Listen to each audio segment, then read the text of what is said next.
All right, Spencer. Do you feel really good about the Ducks official visit list, or is it just kind of par for the course and you're just so used to it, you're a little bit sublime to what's going on? Well, I don't think those first two statements have to be mutually exclusive. I can be used to it and also feel great about it.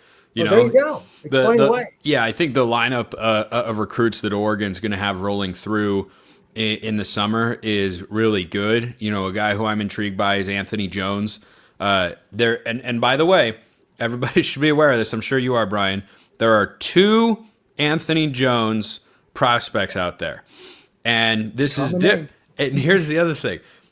Oregon, way back when, I think in the 2022 class, recruited a 3-star defensive lineman, Anthony Jones, out of the Las Vegas area, who was on the Ducks, then went somewhere else, I forget, and was on Michigan State last year and laid a hit on Dylan Gabriel that knocked him out of the game for a play.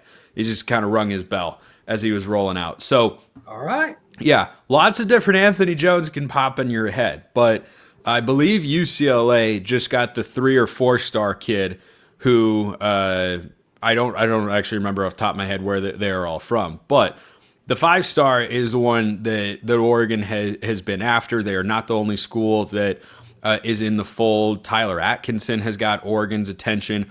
I haven't read any buzz lately about Brandon Arrington. I hope Oregon is still in the fold. That's another 5-star recruit who is probably a corner first, but can play receiver and looks like Travis Hunter light as a recruit.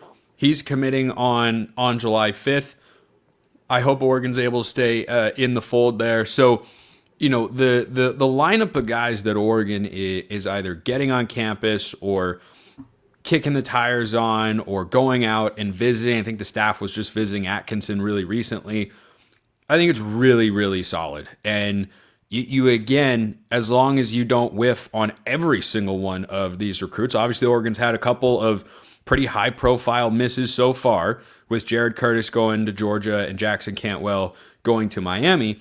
When you don't get those sorts of guys, the list dwindles, but the list is not non-existent now for high profile kids they can go out and get. So I like it. It's balanced. It's definitely a little bit more defensively driven for the highest profile kids. You talk about Arrington, probably a corner. You talk about Jones, defensive lineman. Messiah Hampton is a wide receiver, a 4-star they had. Good player, really good player.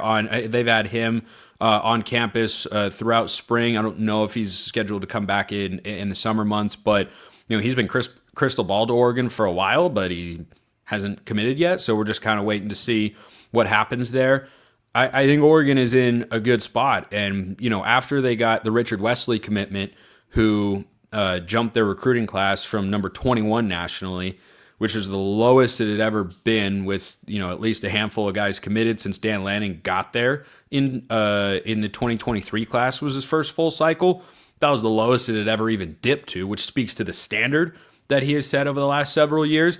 Right. It popped all the way up to number 13, but we are still early in the recruiting cycle, and it's fallen down now in the 24/7 rankings to number 18 nationally. But you know, one kid can shoot you up 5 to 10 spots depending on who it is. So I think Oregon is in good position. I'm intrigued to see if they can get a guy like Atkinson. You know, they were going after who was the 5-star linebacker that went to Georgia? Was it Justin Williams? Was that his name? Yeah, he's the kid out of Texas. Yeah.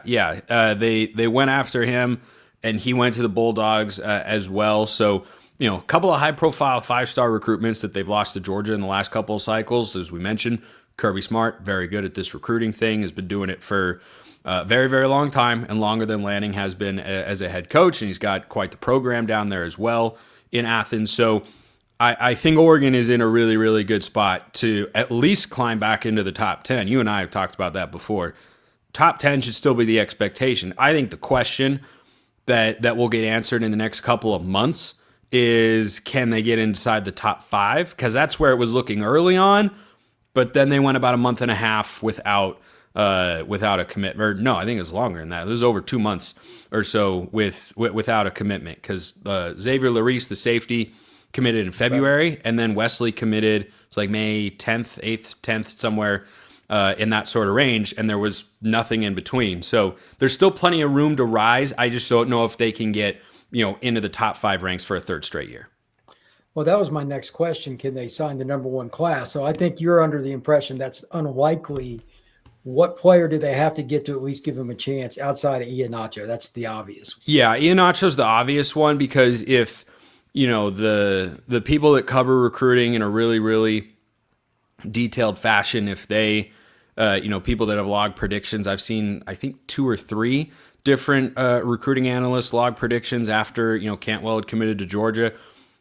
If Oregon is truly in the lead there, you can't afford to lose that one and then go out and surge all the way up to the number 1 class. That's just not going to happen. So, yeah, Iheanacho is the guy you'd have to get, but you won't know that till August is when he has set his commitment date. So the other names that I look at, I feel like you'd have to get to that 5-star range that I mentioned earlier. I don't know if you could surpass everyone else that is already ahead of you. I don't know if you could get past USC.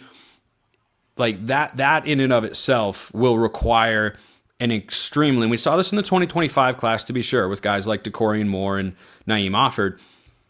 You need 4 or 5 guys like that boost your ranking so incredibly high if you're going to pass USC for the number 1 class, because USC has some highly rated kids. I know Xavier Griffin just decommitted. Doesn't look like Oregon's going to be able to get into the fold there at all. But their volume is what's going to make them hard to knock off of that mantle. It's insane. It's USC's class right now. They're still going after kids. They had a couple decommitments in the last couple weeks. Like, that's going to happen. They're the number of kids they have committed right now in May, Brian, is higher than the number of kids Oregon took in their entire 2025 cycle, which was a top 5 class nationally. So yeah, it's odd. Yeah, USC is going to be tough to knock off of that top spot. You'd probably need a couple more high-profile decommitments from the Trojans, which it's happened before. I think things are different now for USC with their GM Chad Bowden in charge, but we'll see how it goes. But Iheanacho would feel like a must, and then between Arrington, guys like Obot or Messiah Hampton certainly will help. We haven't mentioned Ryder Lyons yet. You'd probably need to get him too. So I think that if you can get Iheanacho and Lyons and one other 5-star, like a Tyler Atkinson, the top linebacker in the class, yeah, okay. Now you could do it. Fill it out with, 5 or 6 more 4-star recruits. You could really have something there. Anything outside of that feels like you're grasping at straws.